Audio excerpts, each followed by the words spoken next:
তেলে ভিজা ডুগা পিঠা, আমাদের এলাকায় বলে তেলের পিঠা। তোমাদের কার এলাকায় কি বলে ডাকো অবশ্যই কমেন্টে বলে যাও। আসসালামু আলাইকুম এভরিওয়ান, কি অবস্থা, সকলে কেমন আছো? আশা করি সকলেই ভালো আছো। আমি আল্লাহর রহমতে অনেক অনেক ভালো আছি, আলহামদুলিল্লাহ। আমি আবারও চলে আসলাম আরেকটা ব্লগ ভিডিও নিয়ে তোমাদের মাঝে শেয়ার করার জন্য। আমার ভিডিওটা কেমন হয়েছে অবশ্যই তোমরা কমেন্ট করে জানাবে।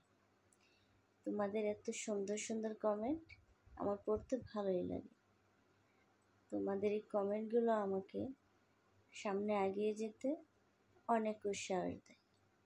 থ্যাংক ইউ বন্ধুরা, তোমরা যারা আমার পাশে আছো, আমাকে ভালোবাসা দিচ্ছ, সবসময় ঠিক এইভাবেই আমার পাশে থেকো। আমিও আছি, থাকবো ইনশাআল্লাহ। তো বন্ধুরা দেখতে থাকো, আমি এখন বানাবো তেলের পিঠা। প্রথমে আমি চিনিটা জাল দিয়ে নিলাম, যাতে আমার চালের গুঁড়োটা গুলতে সুবিধা হয়, চিনি যাতে দলা দলা না হয়ে থাকে। খুব সহজেই তাড়াতাড়ি চালের গুঁড়োটা আমি ব্লেন্ড করে নিতে পারবো।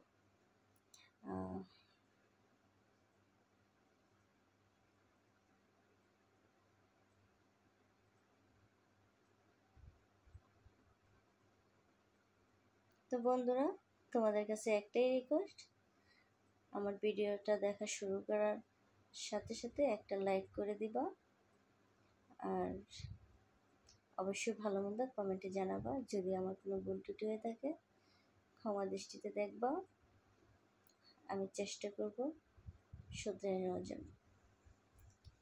আর নতুন বন্ধুরা, তোমাদেরকে বলছি আমার ভিডিওটা দেখো, যদি ভালো লাগে অবশ্যই আমার পাশে থেকো। তোমাদের পাশে থাকার সুযোগ করে দিও আমাকে।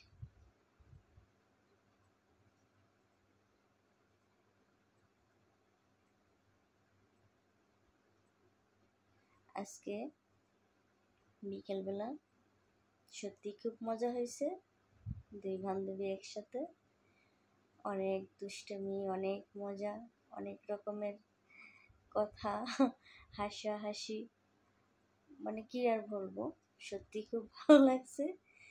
আর দুজনে একসাথে আসলে এই যে কাজটা করতেও মনে খুব ভালো লাগছে। পিঠাগুলো বানাইলাম দুজনে মিলে, খুবই ভালো লাগলো।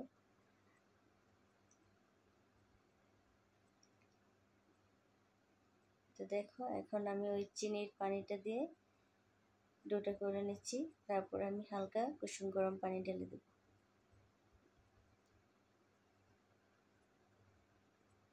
তোমরা কে কিভাবে বানাও অবশ্যই কমেন্টে বলবা।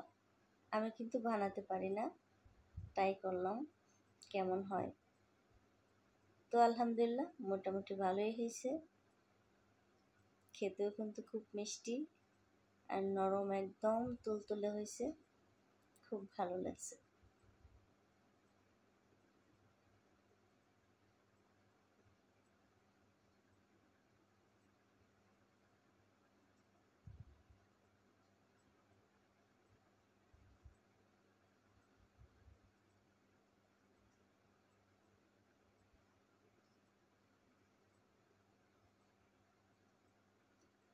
এই পিঠাটা আজকে বানাবো, এরকম কোনো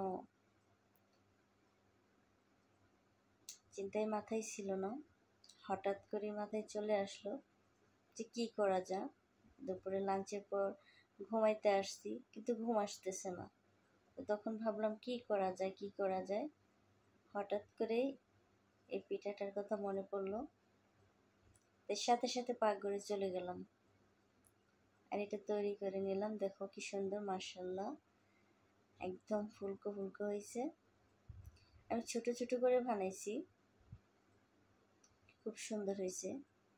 তোমাদের কাছে কেমন লাগছে অবশ্যই তোমরা জানাইবা, আশা করছি।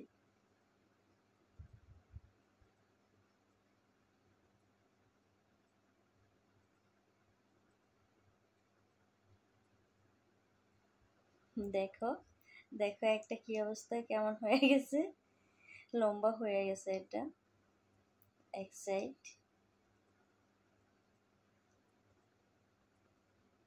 আসলে এগুলা পিঠা বানালে ভালো কড়াই, সুন্দর কড়াই লাগে, ছোট্ট কড়াই। আর এখানে তো আমার ছোট্ট কড়াই নাই, তাই আমি সবসময় যেটাতে তেলের মানে ভাজা পোড়া করি, ফ্রাইটাই করি, সেই কড়াইতেই দিছি। কড়াইটা বড়, তাই হয়তো এদিক সেদিক হয়ে গেছে। তো দেখো দেখো বন্ধুরা, কত সুন্দর লাগছে, খেতেও কিন্তু খুবই মজা হয়েছে, অসাধারণ। কি বলবো আমি যদি তোমাদেরকে খাওয়াইতে পারতাম তাহলে হয়তো আরো বেশি আনন্দ পাইতাম, অনেক ভালো লাগতো। কারণ দেখায় যতটা আনন্দ পাইতেছি তার থেকেও অনেক অনেক বেশি আনন্দ পাইতাম। তো বন্ধুরা, সবাই আজকে এই পর্যন্তই। সবাই ভালো থেকো, সুস্থ থেকো, আর আমার পাশে থেকো। আমার জন্য দোয়া করো, তোমাদের জন্য দোয়া রইল। আল্লাহ হাফেজ, বাই বাই বন্ধুরা।